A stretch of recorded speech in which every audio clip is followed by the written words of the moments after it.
Good morning. Can you hear out of this? Well, we're waiting on the mayor. He'll be here in just a second. All right, good morning. Good morning. And welcome to the celebration of Grapevine's 175th anniversary and Texas Independence Day. I'm Duff Odell. I'm the president of the Grapevine Historical Society and also a city council member here in Place 6. We're very excited to have you all with us here today despite this lovely weather. We're excited to be able to celebrate these two exciting events in our Texas history. The 175th anniversary of the first settlers on the Grapevine Prairie.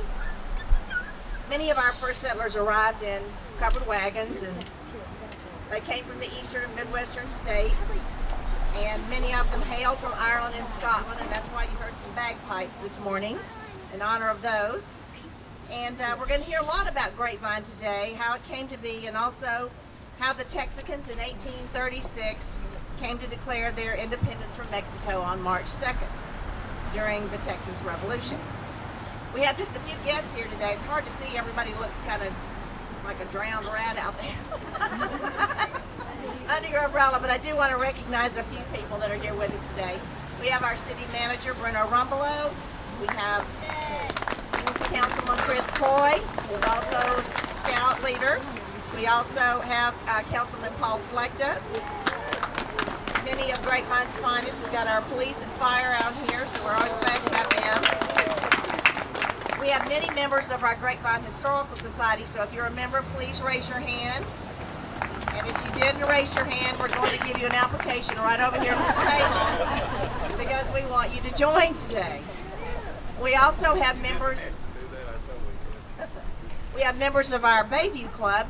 The Bayview Club is a group of ladies. It's the oldest social and cultural club in Grapevine. It was founded in 1908, and many of those ladies are here today. So raise your hand, ladies. Thank you. All right, we're going to have the color guard. We've got scouts today from Troop 7 and also 1905. Scoutmaster Tegan Brennan is going to lead the river mixture. They have a big camp out this weekend, so we've got scouts from 2 different troops. We're going to post the colors, and we will be pledging our glorious American flag, and we'll also be pledging the Texas state flag. So if you didn't grow up in a school in Texas, we've got some cheat sheets that we can pass around so you know what the pledge is, but follow along. So Scouts, I will turn it over to you. Color guard, attention. Will the audience please rise?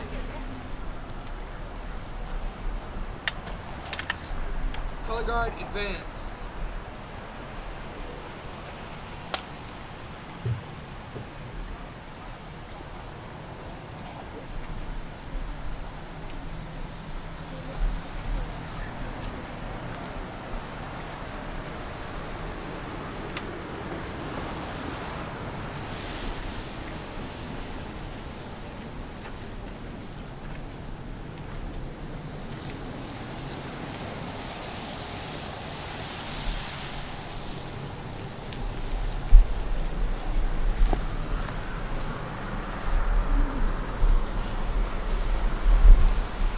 Color guard, halt.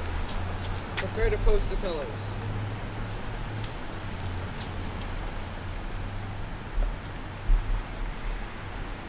Please post the U.S. flag. Will the audience please join me in the Pledge of Allegiance?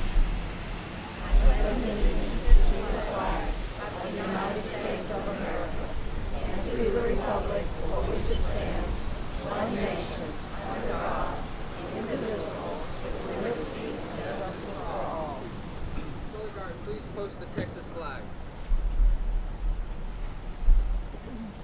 Will the audience please join me in the Texas pledge? Honor the Texas flag.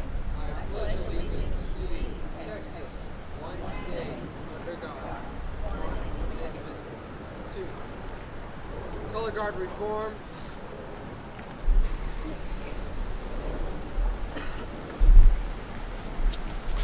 Color guard return to post. Thank you, gentlemen. We appreciate that. The Grapevine, you can be seated. The Grapevine Historical Society was organized in 1974, and our mission is to promote a better understanding and appreciation of our history, to preserve our unique history and maintain a permanent educational museum with unique artifacts from our city for present and future generations, and to encourage the recording preservation of the history of the area in and around the city of Grapevine. So whether you have lived in Grapevine for 5 months, 5 years, or 5 generations, we encourage you to join our society and learn about the past and become part of the future history that we are all creating today. Please see one of our members right over here sit at this table for an application, and we've also got some of our Grapevine historic books for sale, so be sure and stop by and speak with them. We're standing today in front of the Torian Cabin, which is one of the oldest buildings in North Texas. In 1845, it was located northeast of town in the Lonesome Dove community. The Torian family lived in it from 1886 to the 1940s. And then it was scheduled to be demolished in 1976, and the Grapevine Historical Society took possession and dismantled this cabin log by log and marked each log, and then rebuilt it here on this permanent property. This was actually originally the center of commerce in Grapevine back years and years ago. The Historical Society maintains this building as well as our museum that's located at 206 West Hudgens Street, and we invite you to visit our museum if you haven't. It's a really good museum. Now I want to introduce a man who's working very hard for each of us in our district every day in Austin, State Representative Giovanni Capriglione.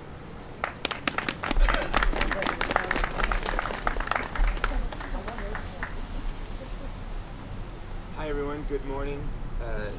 Thank you, John, for those great words. Thank you, Mayor. So my name is Giovanni Capriglione. In case you're wondering why there's a guy with an Italian name dressed like a cowboy here, I think spaghetti western. So today I'm going to talk a little bit about the good, the bad, and the ugly. So I'm here today to celebrate both Texas's Independence Day and also the 175th anniversary of the founding of the city of Grapevine. Now, while obviously there have been many changes between the Grapevine of today and the Grapevine of 1844, but just as importantly, some things haven't changed. The character, the integrity, the desires of freedom and liberty have held strong and true throughout the decades. The city's growth has been impressive, and its importance to the state and country over the past 144 years has always been at the highest level. But more amazingly, Bill Tate has been the mayor of Grapevine the entire time. I wanted to share with you some of Texas's history and on its founding and on its joining in the United States and on its growth over the years. So today, the great state of Texas celebrates its 183rd anniversary of its independence from Mexico. At the Alamo, 150 Texas rebels led by William Travis made their stand against Santa Anna's vastly superior army, and on the second day of the siege, February 24th, 1836, Travis appealed for reinforcements with his heroic message. And all across Texas today, we reflect on those immortal words of Colonel Travis. And as tradition is, and right now all over Texas is being repeated, his letter for help. And his letter was to the people of Texas and all Americans in the world. And what he said was, fellow citizens and compatriots, I am besieged by 1,000 or more of the Mexicans under Santa Anna. I have sustained a continual bombardment and cannonade for 24 hours, and I have not lost a man. The enemy has demanded a surrender at discretion, otherwise the garrison are to be put to the sword if the fort is taken. I have answered the demand with a cannon shot, and our flag still waves proudly from the walls. I shall never surrender or retreat. Then I call on you in the name of liberty, of patriotism, and everything dear to the American character, to come to our aid with all dispatch. The enemy is receiving reinforcements daily, and will no doubt increase to 3,000 or 4,000 in 4 or 5 days. If this call is neglected, I am determined to sustain myself as long as possible and die like a soldier who never forgets what is due to his own honor and that of his country. Victory or death. That's signed William Barrett Travis. And he has a postscript which says, "The Lord is on our side. When the enemy appeared in sight, we had not 3 bushels of corn. We have since found in deserted houses 80 or 90 bushels, and got into the walls 20 or 30 head of beeves."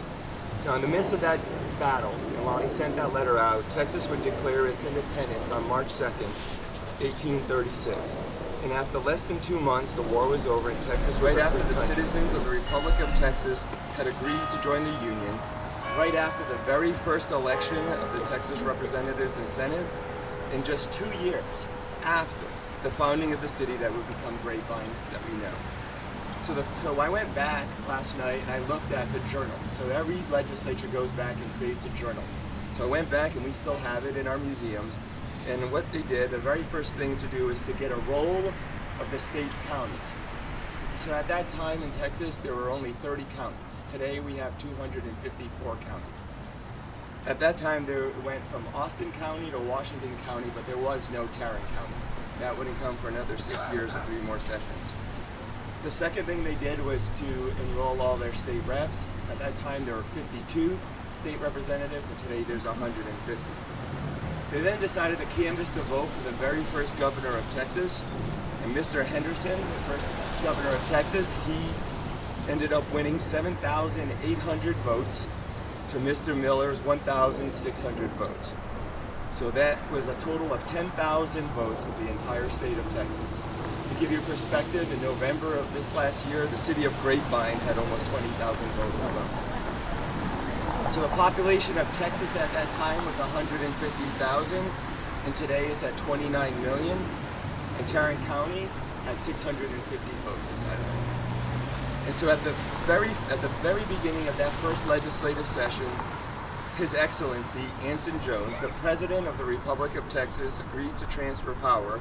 And he did that by giving it to the new governor of Texas, who said that our hearts should be full of gratitude to the giver of all good for the many favors he has bestowed upon us at all times and under all circumstances. In the beginning of our revolution, when the frowns of the world were upon us, his protecting arm shielded us from danger. And now at its close, when we have so happily completed our labors and attracted the attention of the principal nations of the earth, he is still with us. Who can look back upon our history and not be fully and deeply impressed with the consideration that the arm of deity has shielded our nation, and his justice and wisdom has guided us in our path? It is therefore our duty, in deep humility, to make our acknowledgments for his many favors. And that's how the very first legislative session in the very first part of the state of Texas began. They then went on to work on a budget. At that time, the entire state of Texas's account had 150,000 effective dollars inside of it. On Monday, I'm on the budget committee. I will be putting $1 billion into our computer technology programs, just that part alone. You know, it's been a pleasure and an honor to serve you in the Texas legislature, but to be here in Texas, I was thinking this morning how much this has grown. We've grown about 1,000 times since we first started. And when you look at being in one of the greatest cities in the greatest states in the greatest country in the entire world, seeing that we're between East Coast and West Coast, between Canada and South America, we literally are at the center of the universe. I'm glad and I'm proud to be here to serve with you. And I just also wanted to present to the mayor and to the city. When I talked about the journals, we have, and I put inside of our journal a resolution And I won't read it all because I think the mayor will talk a lot about the history. But with this, I wanted to do a resolution to celebrate and honor Grapevine, the city of Grapevine, 175th anniversary. You're welcome.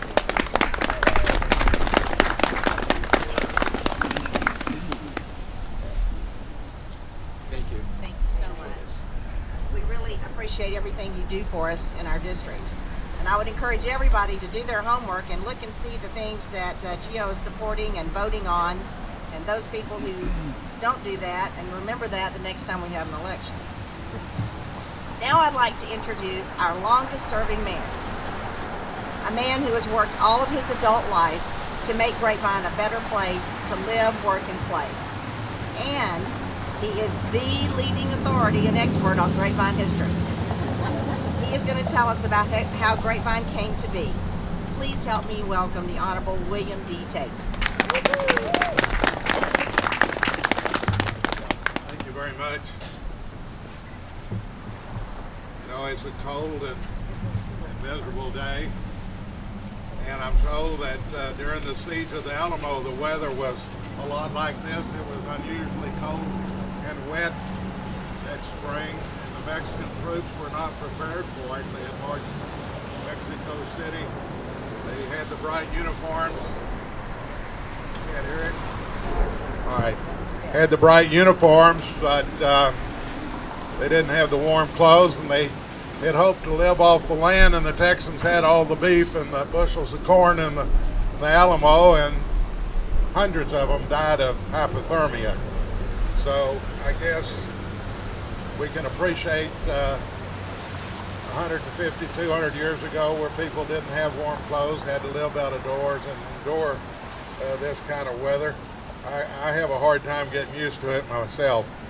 We're also celebrating not only Texas independence, but the 175th anniversary of this community. And that's what I'm here to talk about. As you know, our community was founded by Scottish Irish who went on a journey that lasted about 350 years. It was a trail of tears that took them halfway around the world. They were Irishmen, and they moved to, they were Scotsmen, and they moved to Ireland because they were tired of the wars with England and because of religious oppression. And they withdrew. They were Calvinists, and they withdrew from the Church of Ireland and the Church of England. And even there, they had a hard time with the religious practices and beliefs and the oppression that they faced.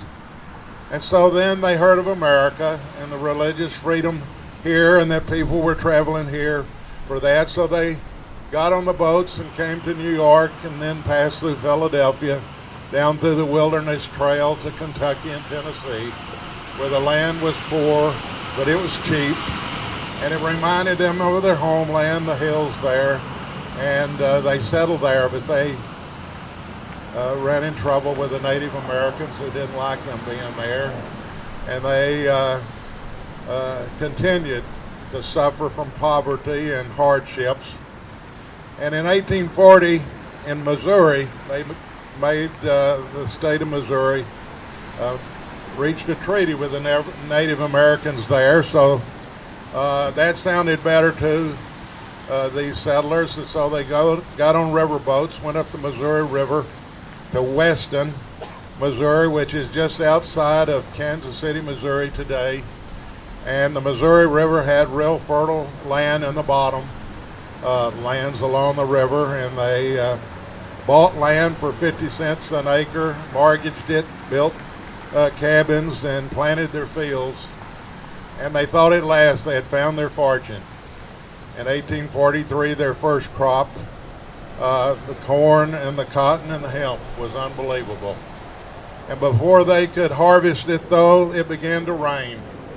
And every day it continued to rain, and it rained, and it rained. And then when winter came, it began to snow, and it snowed every day. And then come spring, the snow began to melt, and the Missouri River flooded from hill to hill. And all they could do was stand on the hills helplessly with tears in their eyes and watch their farms be washed away. the banks began to foreclose and they lost everything they had. That same year, the Republic of Texas reached a treaty with the Native Americans in this region. As you know, Sam Houston, who's here today, was tired of Anglos and Native Americans killing each other. There had been about 2,000 on each side killed over the last several years, and he wanted to bring peace. So he sent word out to the Indian nations to meet at Birch Fort, full moon in August, and to talk peace. Well, when Sam Houston got there, the Indians would not come into the fort because they were afraid it was a trap. There had been about 40 Comanche chiefs and headsmen that had been slaughtered at the Lodge House massacre in South Texas about 3 years before. Colonel Tarrant was there, who had led the massacre at Village Creek 2 years before, so they wouldn't come in. It was August, and you know how hot it is in August here in Texas. Mosquitoes were about to eat them alive, and the water was stale, so Sam Houston moved the camp, he said, 6 miles north to Grapevine Springs. When you arrived at Grapevine Springs along the Tarracara Creek, which runs east and west not far from here, it's a part of the M Fork of the Trinity River. It runs 8 miles to Carrollton and runs into the M Fork of the Trinity River there. It was a buffalo camp where the Indians would wait for the buffalo to come off the prairie. There were cottonwood trees along the creek, and they would slay them and dress them there. Their main camps were north of here along Denton Creek, but the Native Americans didn't want the Anglos in their camp because they brought smallpox and disease, and so they moved to Tarracara Creek, but the Indians didn't want to come in there either because Colonel Tarrant was still there. Anyway, they went out into the wilderness and got the signatures of 10 of the native tribes. As you know, the Comanches refused to sign. And I've said that if I was a Native American back then, I wouldn't have signed either. But the tribes signed, and most of them moved to the west and on to the reservations after that. And so this group of Missouri, Scottish-Irish heard of free land in Texas, and they walked beside their covered wagons to Texas to claim this free land. They ran into a lot of Native Americans, and they ran into floods and high water. Some of them turned back, and the others reached here on November the 1st of 1843, crossed the Red River at Bonham, bought some supplies, and headed south.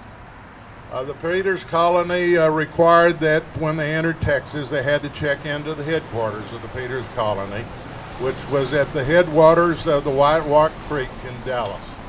So they went there, checked in, and then they headed to a place that the scouts had called the Three Forks of the Trinity, where the Elm and the West and the Clear Fork came together on the Blackland Prairie. And the road that brought them here was an old buffalo trail that came from Dallas County through Coppell to the Grapevine Prairie. And coming across the prairie, they could see the little hills and the trees on a sea of grass. And they thought that they had found the gates of heaven at last. They had heard that the grass grew as tall as the back of a horse, and the corn and the cotton would grow even taller.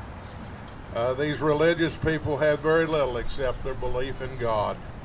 And so the words of God meant a lot to them. You recall that in the Bible that Jacob's ladder, Jacob was fleeing Esau, and night came and he laid down to go to sleep, and he dreamed of a ladder to heaven and people going back and forth.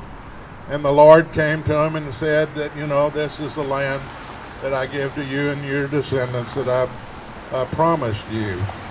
And so after 300 years of oppression, these Scottish Irish, when they reached the Grapevine Prairie, felt that they had found the gates of heaven, and they named this road that came in Bethel Road, which means in God's presence, the house of God. And also, I think we don't realize the significance to these early Texans of the grapes that grew on the trees. It was a religious symbol to them. As you know, the wine and the vineyards and the wine sacks are replete in passages of both the Old and the New Testaments, part of the Holy Sacrament and part of the resurrection, Christian principles. And so seeing all of the oak trees and the grapevines on it, it made it even stronger that at last they had found the promised land. And so they claimed their land and built their cabins, carved out of a wilderness a new beginning.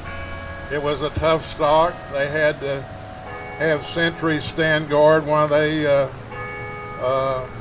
tilled their fields. They had to bury their dead at night in fields to keep them from being desecrated and robbed. But they endured and carved out of the wilderness a new beginning. In 1854, Judge Moore suggested they name the community Grapevine after the grapevine prairie and the grapevines that grew here. In 1858, a post office was established and buildings began to be built on Main Street. Solomon Dunn had the first mercantile, and then followed with the Faust and the Lucases and the Walls and the different people that were merchants here on Main Street for many years.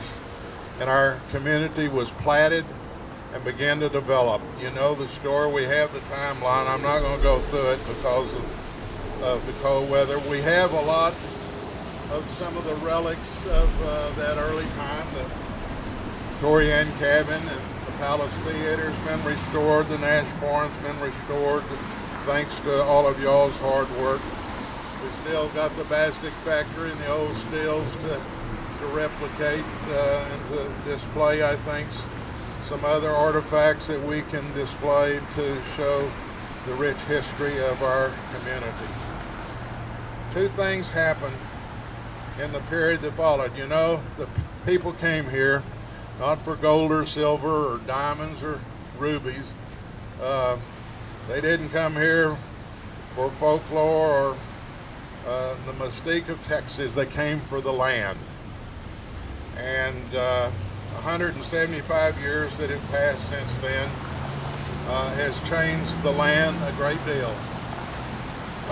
In 1870, the barbed wire was invented, and in 15 years, most of the state of Texas was fenced. And about the same time, John Deere invented the steel plow that would turn the prairie grasses under so they could be planted in crops. Well, the Native Americans for years had taken care of the land, taking only what they needed and leaving the rest for somebody else. Lightning would strike and catch the prairies afire, and they would burn off the woody plants, and the good plants would survive and replenish themselves. The buffalo would graze intensely, but they would move on and let the pasture land on the prairie recover.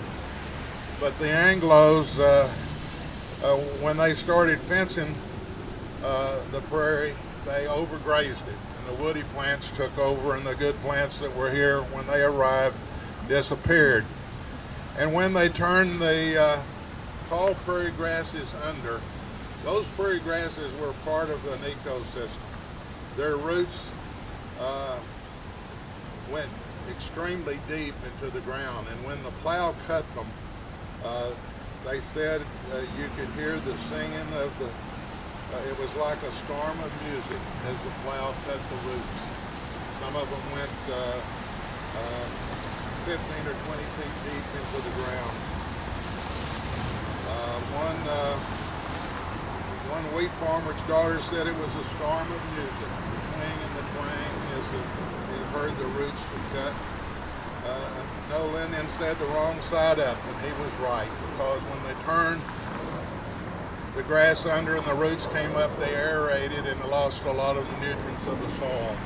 And then when they planted the corn and the cotton, each year, well, the nutrients would be brought up into the plants, and when the plants were harvested, they took nutrients out of the ground.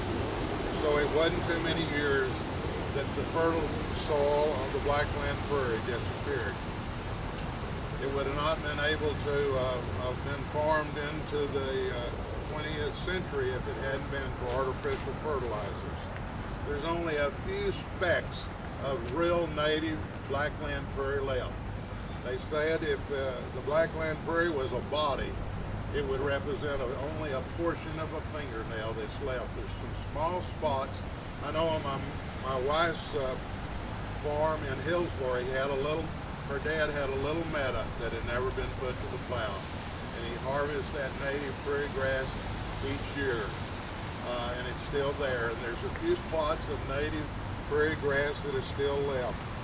But the land that was so valuable to these people that had suffered for so long, and who found the promised land at last, is now gone. All the farms are gone in our community. All the truck farms are gone. We no longer celebrate the Cantaloupe Festival. It's the Grape Festival. We've become an urban area, an international city, a regional retail center, an entertainment district, and a recreation area. With hard work and adaptability, we've been able to make the change in our community from a rural farming community to come of age in the 21st century. And so a lot of people have worked a long time, for 175 years, to build this community. These early settlers were so excited and so proud that after 4 attempts to find salvation and to find a happiness and a good life and be able to enjoy it to its fullest, that we now can enjoy a new breath of freedom and a new opportunity where we can be a part of the Metroplex, be a source of pride, and a place to live and work that people are happy and love to live here. So I thank you all for all your contributions to make it so. And we have updated the timeline. I'm not going to go through it. It's just too cold today. You know what the story is. We're very fortunate in this community that we were founded by people who were struggling, who wanted a better life, who worked hard, who sacrificed, and who gave us this opportunity to enjoy 175 years of our settlement. Thank you very much.